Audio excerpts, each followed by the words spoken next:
acá en el programa, precisamente mostrando esto que la ciudadanía ha estado esperando, desbloqueos, hacer que la situación vaya fluyendo, mientras que en el lado político se está trabajando por una convocatoria de elecciones, pero habían estas necesidades que en algún momento iba a tener serias consecuencias. ¿Cómo está, ministro? Buenas noches. Muy buenas noches, Jimena. Un gusto de compartir con usted y con toda la gente que nos sigue a esta hora de la noche. Bueno, han sido días muy duros y tristes para la realidad de relacionamiento del pueblo boliviano. La verdad que ya hay cansancio en todos. Creo que todos hemos estado con arduo trabajo para tratar de pacificar después de todo un movimiento cívico, social que nos puso incluso en el gobierno transitorio. Hoy día ya han habido muy buenas noticias desde el momento en que la comunidad internacional incluso va y saluda a la presidenta con algunos actores importantes ahí, el nuncio apostólico, pero vimos ahí delegaciones de Rusia, de China, presentes en el lugar donde se estaba reconociendo y felicitando primero la gestión transitoria. Posteriormente han sido arduas jornadas de negociación, más que de negociación, de intercambio de criterios con todos los sectores movilizados, buscando la pacificación. Miren, nosotros desde Hidrocarburos hemos estado trabajando mecanismos alternativos de poder inyectar un mínimo de condiciones de hidrocarburos para poder funcionar ese parque automotor privado, público. El tema de los gasoductos y de las bajas presiones ha tenido que generar un racionamiento a todo el sector industrial.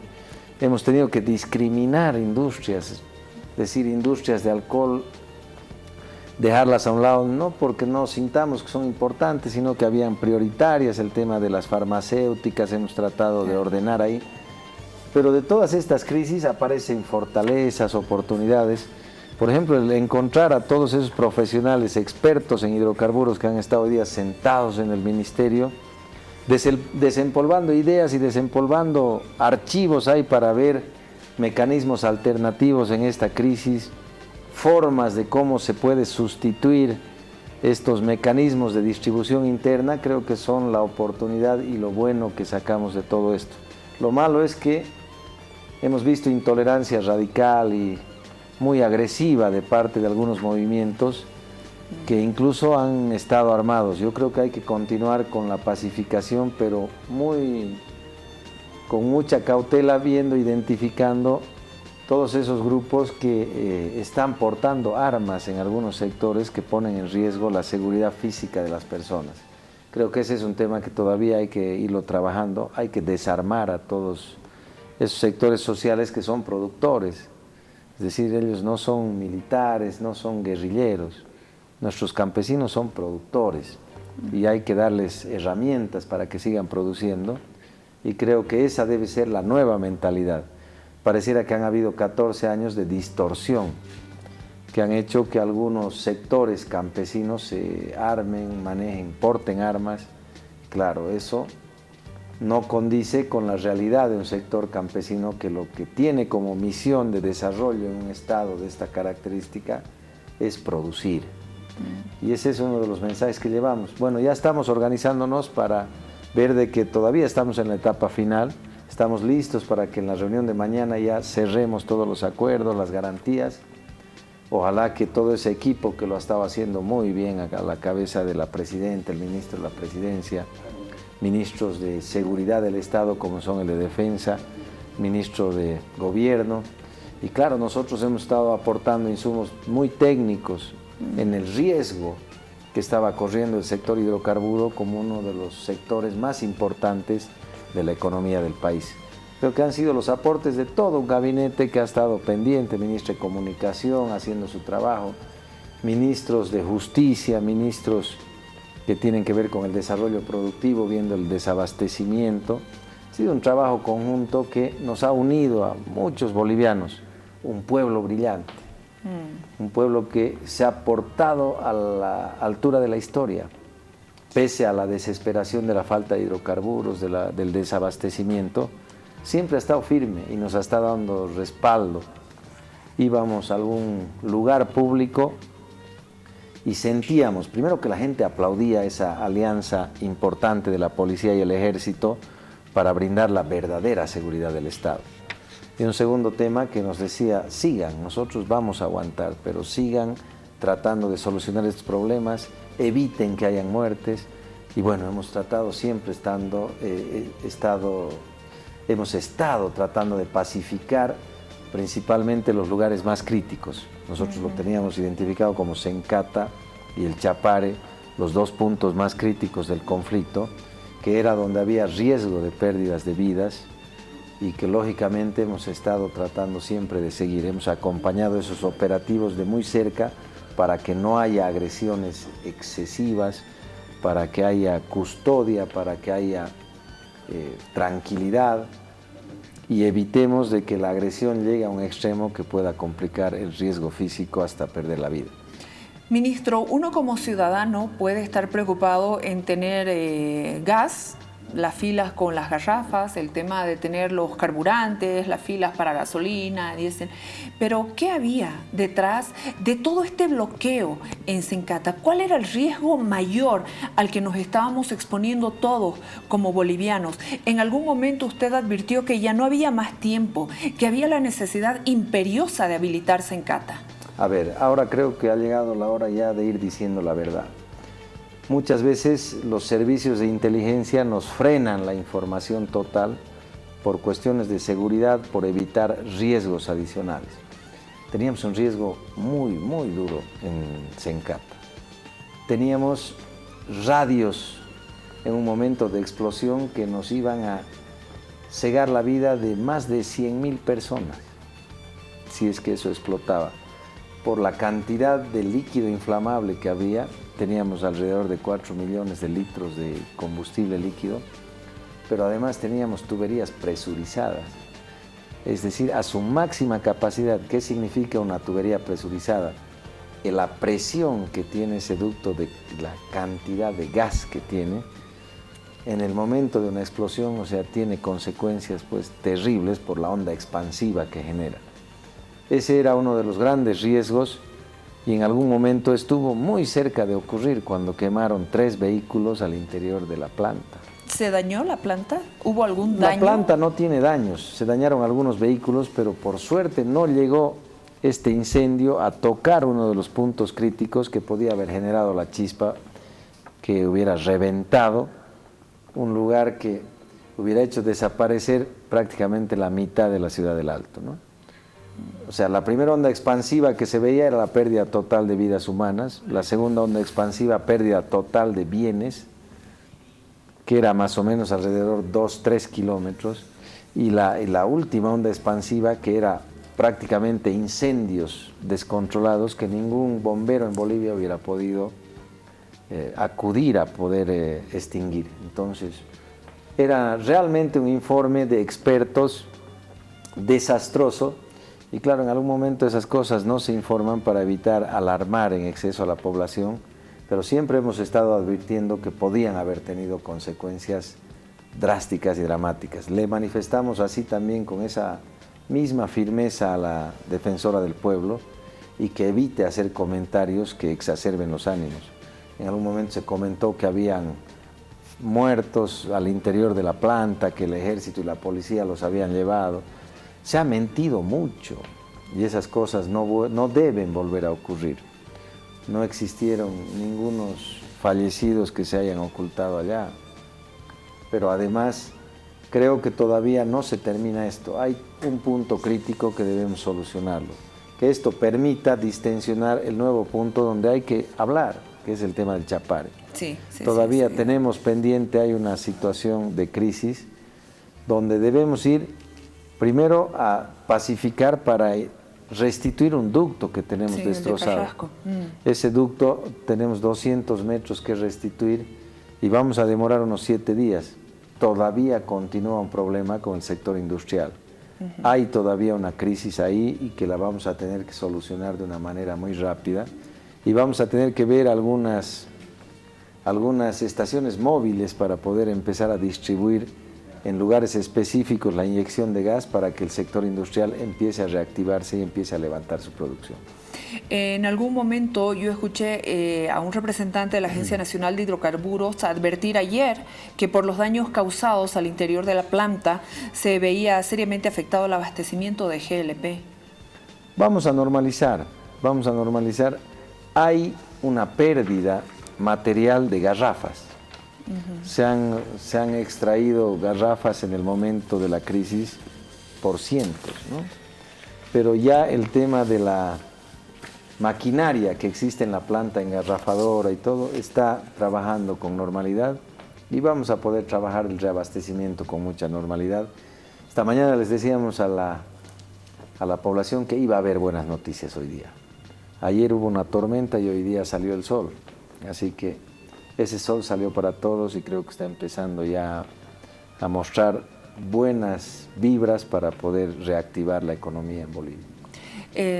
¿Ya las cisternas están saliendo? ¿Empezarán a salir? ¿Estarán llegando los surtidores? Todavía no, todavía estamos preveyendo seguridad porque está en proceso la etapa final de la negociación, no queremos entorpecer absolutamente nada, vamos a respetar la decisión de todas esas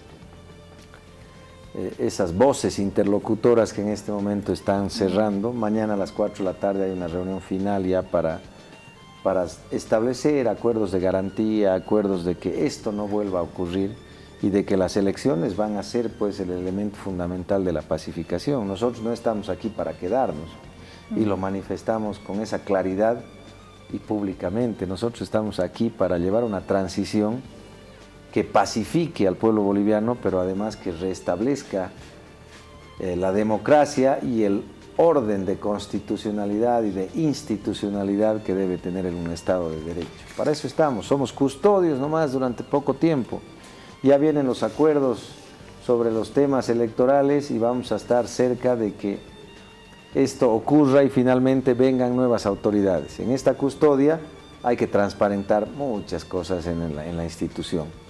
Creo que nos han dejado un Estado muy complicado, nos han dejado una relación muy distante entre grupos que deberíamos estar permanentemente interactuando con normalidad. El campo, con las ciudades. Creo que ha habido una estrategia perversa ahí, principalmente de dos ex autoridades que se fueron y continuaron intentando destruir la institucionalidad a través de mensajes canallescos, pretendiendo que se desabastezca las ciudades, estrategias que ya están obsoletas, que la gente ya no cree, pero además que los nuevos escenarios de comunicación permiten identificarlas de manera muy clara. Mentiras informáticas por ahí intentando mostrar agresiones que no existían y cosas que son parte ya de un pasado que no debe volver a ocurrir en Bolivia. Hemos perjudicado mucho el desarrollo económico, vamos a cuantificar algunas pérdidas, son simbólicas, no van a afectar la economía porque vamos a continuar trabajando para restablecer todos los mecanismos de inyección de recursos al Tesoro General de la Nación, pero sí han afectado relacionamiento de bolivianos y económicamente un momento crítico de la historia. Hay, con seguridad que hay pérdida económica porque hemos sufrido pérdidas de ductos, hemos sufrido pérdidas de trabajo en el proceso de venta de gas en el mercado interno, hemos tenido que importar diésel en algunos lugares donde no lo importábamos o los combustibles importados tienen un costo más elevado que el combustible que nosotros producimos. La gasolina que producimos nosotros tiene un costo mucho más bajo que la gasolina que importamos de los otros países. Vamos a cuantificar esas pérdidas que sirvan para información a la población, pero creo que esta experiencia ha sido parte de una historia muy dura para todos los bolivianos porque, claro, hemos sentido muchos de que se nos iba un principio de vida como era la democracia y hemos tenido la capacidad de recuperarla mostrando verdadero compromiso con la patria. Hemos tratado de hacer todas las cosas pacíficamente, salvo por ahí algunos problemas que tendrán que conocerse como verdad histórica para saber qué fue lo que realmente ocurrió. Un tema tan preocupante o tal vez hasta más preocupante que lo de Sencata, el gasoducto Carrasco-Cochabamba, ministro, sufrió daños a lo largo de los 200 metros a raíz de un supuesto atentado. En este momento, ¿cómo se está trabajando? Con un poquito más de detalle, por favor, para la reparación del ducto. Tengo entendido que la restauración va a demandar alrededor de 200 millones. ¿Por ahí? No. 200 millones por ahí. Es lo que primero se señaló, ni bien se supo este tema. Tengo entendido que se está trabajando en un plan de contingencia para hacer llegar gas natural a las industrias. Pero bueno, escuchaba yo el informe de YPFB Transporte que bueno, estaban intercediendo con los sectores movilizados a fin de permitir el acceso de maquinaria pesada y poder trabajar con este tema. Este asunto, el del gasoducto Carrasco-Cochabamba, por favor. A ver, el tema del gasoducto Carrasco-Cochabamba. Este es un gasoducto que ha sufrido esa interrupción a 18 kilómetros de Villa Tunari. Tiene 200 metros de corte en un lugar de pendiente moderada, donde tenemos cierta dificultad de acceso, con trabajos de ingeniería adicional que han cerrado la posibilidad de acceso al lugar del corte. Se atribuye inicialmente a un atentado contra el ducto, pero con algunas características muy especiales.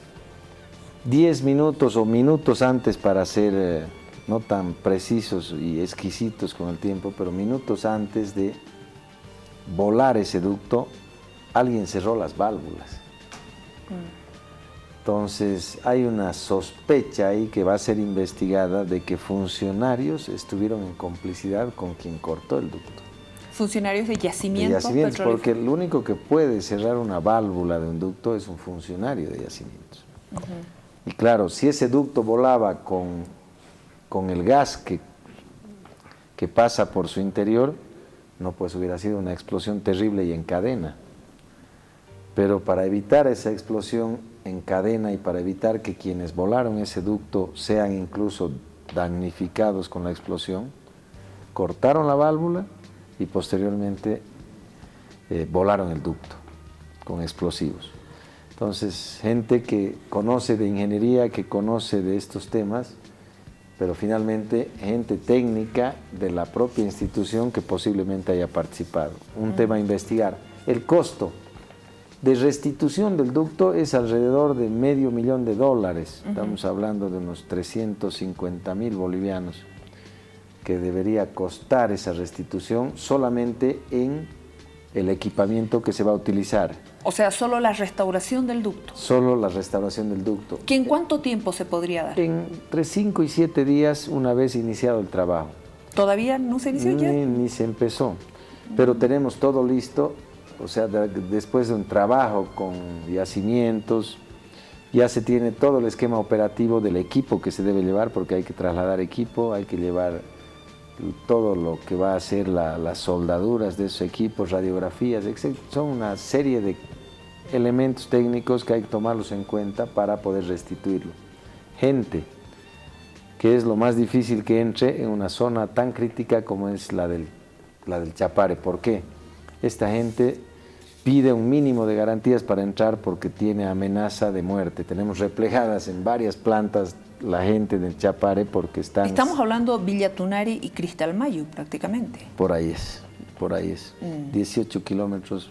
En realidad la zona creo que se llama Cristalmayo, no tengo la certeza del nombre específico del lugar, pero sabemos que es a 18 kilómetros de ¿Están los técnicos listos? Listos. ¿Falta la seguridad? El equipo, tenemos todo listo. Lo único que estamos esperando es que nos den la autorización para entrar y nos den las garantías. ¿Quién nos tiene que dar las garantías? Primero, quienes se están bloqueando. Que estamos esperando que digan, pasen a restituir ese ducto y empezamos a trasladar todo, pero custodiados por el ejército, porque tiene que haber una custodia del ejército para... La Constitución así lo establece, ¿no? En estos temas es el ejército. No, el ejército es el que protege la seguridad del Estado, pero la Constitución no establece que hay dueños en Bolivia para poder permitir que restablezcamos bienes del Estado y que tenemos la sospecha de que fueron ellos mismos los que lo volaron. O sea, son cosas que realmente nos han amargado al enterarnos que cuando queremos restituir un ducto, que por ahí ese sector mismo lo deterioró, para beneficio de todos los bolivianos, no se nos permite, y claro, eso nos está generando una crisis hacia atrás, ¿no? Porque en la medida que se van bajando presiones, complica la producción de pozos, complica la producción de refinerías. La productividad de las industrias. No, la productividad de las industrias al no tener el gas. Bien afectada, ¿no? Creo que es uno de los sectores que más pérdidas ha sufrido en este conflicto, porque hace ya bastante tiempo que no puede restituir su energía para poder funcionar en condiciones normales. Hemos estado intentando pasar unos cupos por ahí, pero mínimos, no les garantiza mínimo porcentaje de producción. Así que el sector industrial es uno de los más perjudicados. Usted habla de $500,000, la restauración del ducto de manera aproximada, pero si uno empieza a ver el tema de la productividad en las industrias, lo que se deja de vender gas, estamos hablando de menos regalías para la población, hay toda una cadena de perjuicio muy fuerte para todo el país. El mayor perjuicio económico para el país está en realidad en las restricciones en la provisión de gas al mercado interno. Claro, de hecho ya la venta del gas al mercado interno que se suspendió ya generó una pérdida al Tesoro General de la Nación. Es un ingreso que no se pudo concretar. También tenemos pérdidas que deben ser evaluadas en el sector industrial. Nosotros no lo hicimos porque estábamos abocados a todo el tema del hidrocarburo, pero con seguridad que si sumamos todos los detalles que han sido afectados en esto, hay una pérdida muy grande. Bueno, el tema es que hay que restituirlo. Claro. Es una crisis que todavía no está solucionada, por eso les decía, no acabó todo, sí uno de los puntos más críticos como era Sencata por el peligro de vidas que había allá. Vamos a tener que continuar hablando con la gente del Chapare para que podamos restituir la normalidad y poder garantizar ya primero la restitución de ese ducto y después el normal abastecimiento de carburantes en la región y principalmente a los productores. Mientras se repara el gasoducto Carrasco-Cochabamba, ¿cómo va a ser la distribución de gas a Cochabamba, La Paz y Oruro? Bueno, ahí tenemos ya mecanismos, una vez expedita la ruta, tenemos mecanismos para poder garantizar, hay sistemas de licuación de gas que transportan el gas líquido y que posteriormente en algunas plantas o con algunos mecanismos de regasificación se puede inyectar en ductos específicos. Hay formas, incluso se puede trabajar el reabastecimiento con líquidos, tal vez en lugares donde el sistema de energía permita transformar muy rápidamente la generación de gas a líquidos. O sea, una vez que está expedita la ruta se puede ver alternativas. El problema es cuando tenemos un problema de abastecimiento y no tenemos la posibilidad ni siquiera de pasar. Entonces, claro, ahí no existe solución porque no existen condiciones para poder restablecer. Si es que se levanta el movimiento también en el Chapare, vamos a tener posibilidad de ir restituyendo alternativamente mientras se corrige el ducto para que sea la solución final. Y hoy día me he sorprendido gratamente con la calidad de profesionales que tenemos en Bolivia, porque han empezado a aparecer las soluciones más creativas que jamás hubiéramos imaginado, pero que eran soluciones y que ya se las estaba empezando a trabajar. No íbamos a dejar colapsar el esquema energético. Sí había un peligro que el día lunes era colapso energético en Bolivia, pero estábamos trabajando con todo un equipo y que ya habíamos encontrado soluciones interesantes para poder evitar ese colapso energético.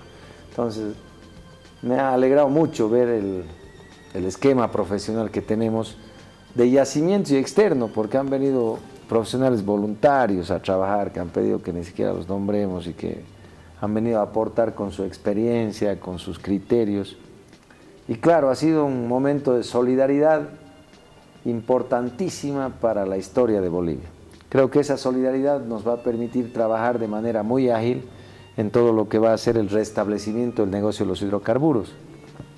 Ahora viene un paso siguiente, que es la negociación con el Brasil. Uno de los primeros temas que habíamos planteado esta mañana, porque pedí 10 minutos hablar con toda la comunidad internacional a través de sus representantes, y se me permitió en el saludo hoy día, y les expresé un sentimiento de que nos ayuden en esta crisis a que podamos agilizar algunos trámites en fronteras, principalmente con países vecinos. Uno de los países que se portó de maravilla esta mañana, en 10 minutos que charlamos, fue el embajador del Brasil, donde nosotros tenemos nominaciones en la escala de volúmenes que debemos entregar. Ellos nominan semanalmente ciertos volúmenes para que nosotros cumplamos, y debemos cumplirlos con obligación, porque el no cumplirlos significa multa. Así es. Bueno, en el momento que sabíamos que podía bajar la producción, le pedimos a nuestro embajador que nos haga gestiones para bajar un poco esas nominaciones y evitar que nos multen. Pero en minutos nos dio la posibilidad de hacerlo, y que no estaban en el afán de mantener rígidas esas nominaciones para que después corramos riesgo de multas. Ahora ya no vamos a tener el problema, pero ya se vio la voluntad política de una autoridad que realmente nos ha dejado perplejos también por la solidaridad con la que nos han tratado en este momento de crisis. Y claro, aprovechamos la oportunidad para pedir disculpas, porque también fue uno de los sectores más afectados en la crisis. Todo ese cuerpo diplomático no tenía gasolina. Claro. Y ha estado con dificultad de moverse. Esta mañana me pidieron, lo único que le pedimos, vamos a ayudar en todo, pero trate de darnos un poquito de gasolina para que movamos los vehículos. Ahora creo que vamos a poder normalizar, y agradecerles por también ese sacrificio a la altura del momento de la historia de nuestro país, que lo han hecho con mucha calma y con mucho respeto a lo que estamos viviendo. Y bueno, mañana estaremos aguardando, estaremos expectantes de que todo se dé en el marco del diálogo, en el marco de pacificar, porque hemos visto un peligro ahí, latente en Sencata. Hemos visto el riesgo de un colapso en el tema energético, y obviamente esas no iban a ser buenas noticias en este periodo de transición donde todos los bolivianos esperamos también convocatoria de elecciones. Hay mucho en juego en este corto periodo, ministro. Hay mucho en juego, pero creo que hay también una esperanza que nos ha dejado todo este movimiento, que finalmente ha restituido certidumbre democrática, nos ha restituido esperanza y fe. O sea, jamás hubiéramos imaginado que un cívico con una Biblia y una carta entre a Palacio. Lo hizo. Y creo que esa esperanza de fe y esa posibilidad de que todo se puede cuando uno quiere y cuando realmente está convencido de lo que hace, es uno de los mensajes históricos de todo este conflicto. Ahora nos queda ya, después del conflicto, trabajar. Hay que volver a trabajar. Creo que la gente lo que más espera es normalizar su vida. Vamos a tener todavía algunos conflictos que los vamos a solucionar, debemos solucionarlos, y finalmente restituir la normalidad para poder avanzar en el desarrollo que tanto esperamos en Bolivia. Muchas gracias, ministro. Habría que pedirle paciencia a la gente, que se va a ir solucionando este tema. Ya hay largas filas sí, en los surtidores, hay avenidas bloqueadas prácticamente con el tema del gas. Bueno, paciencia, mientras todo esto se va superando. Es un poco tiempo ya el que vamos a necesitar para restablecer esto. Primer elemento es que tenemos el combustible suficiente como para poder abastecer. Vamos con calma, con orden, porque seguramente todos vamos a querer reabastecernos rápido. La ANH hemos pedido que tenga mecanismos de ordenamiento de toda esa distribución para evitar caos, anarquía. Un segundo elemento, no se incrementa absolutamente nada. Cuidado con la desinformación. No hay incremento en ninguno de los No, ha habido gente que ha tratado de desinformar, pero son las estrategias que se utilizan principalmente en las redes, donde se nos hablaba de de incremento de hidrocarburos, de combustible. Eso es falso. Falso, ni un centavo. El precio está regulado y se mantiene el precio como estaba. Y un tercer elemento es que alcanza para todos y no se discrimina a nadie. Se ha tratado de decir solamente se va a distribuir a La Paz, el Alto se queda sin distribución. Eso mentira, es falso. Mentira. Todo estaba debidamente distribuido hasta el Alto. Claro, en el Alto habían problemas porque hasta donde podíamos entrar, no abastecíamos en su totalidad, pero entregábamos ese mínimo de carburante. El problema era que donde no se podía entrar, era imposible arriesgar una distribución normal. Entonces, eso fue lo que ocurrió en el Alto. Y claro, el Alto era un punto crítico que tenía varios bloqueos y claro, nadie arriesgaba ni sus vehículos ni su integridad por el tema de los bloqueos, así que no había abastecimiento en los lugares bloqueados. Pero después todo se va a ir normalizando. Destacar la paciencia de los surtidores, la organización de esos distribuidores de surtidores que nos han visitado 2 veces y los hemos tenido muy seguido. Choferes. Impresionante la voluntad de esos choferes para en el momento de crisis, cuando había tanto riesgo, entrar a esos operativos que eran complicados. Tomaron la decisión también a la altura de la historia y decidieron ir. Estuvimos reunidos con ellos también en el ministerio y claro, nos expresaban su preocupación y nosotros lo único que les decíamos es: con la fuerza de Dios y nuestras instituciones del orden público vamos a salir bien. Era la garantía que les dábamos y lo hicieron. La prensa nos ha ayudado muchísimo en todo este proceso de información cabal con el que hemos querido llegar, porque había mucha desinformación. Se comentaba desde que no hubiésemos querido continuar con sus proyectos de inversión, de que queríamos subir el precio del combustible, de que queríamos liquidar la organización del Chapare, de que iban a venir grupos para quitarle las tierras en el Chapare. O sea, ha habido una serie de información realmente distorsionada como una estrategia de poder recuperar el poder con las armas, a la fuerza. Nosotros lo único que les pedíamos era que si querían entrar a Palacio, utilicen la elección como todo demócrata que quiere llegar a Palacio. Ya está cerca la elección y el que quiera entrar a Palacio debe hacerse elegir con el pueblo y sencillamente entrar a Palacio por la puerta. Ese es el mensaje que dejamos en este proceso de transición que vamos a vivir. Con elecciones transparentes, limpias, un órgano electoral transparente, con toda la credibilidad, con independencia política, que eso es lo que ha motivado a esta movilización ciudadana, social, cívica. Muchas gracias, ministro. Gracias por todo lo que nos ha contado hoy día. Muchas gracias a ustedes por habernos acompañado en este proceso. Hemos bajado unos cuantos kilos, pero vamos a tratar de recuperarlos desde hoy, durmiendo un poco y con la esperanza de que ya todo lo que se inició hoy no tiene retorno. Vamos a seguir en el proceso de pacificación y mañana seguro que vamos a tener las mejores noticias cuando todos tengamos que ya acordar la tranquilidad, por lo menos en uno de los puntos críticos, y el domingo podamos ir a misa tranquilos, a cumplir con nuestra fe y terminar con todo lo que tenemos que hacer para el lunes empezar a trabajar. Muchas gracias, ministro. Gracias. Ha sido usted muy amable. El ministro de Hidrocarburos contándonos con mucho detalle, Víctor Hugo Zamora, aquí en el programa, sobre estos temas tan delicados, tan preocupantes. Nos vamos a ir a la pausa. Aguárdenos unos segundos, por favor.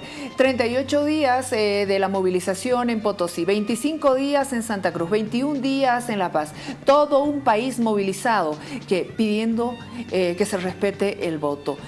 Bueno, se está trabajando con relación a la ley corta que posibilitará la anulación de las elecciones del pasado 20 de octubre, la convocatoria a nuevos comicios y la elección de nuevos vocales del Tribunal Supremo Electoral.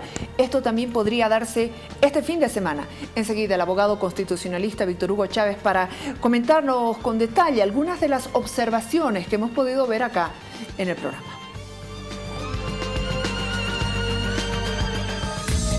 En instantes vuelve la programación de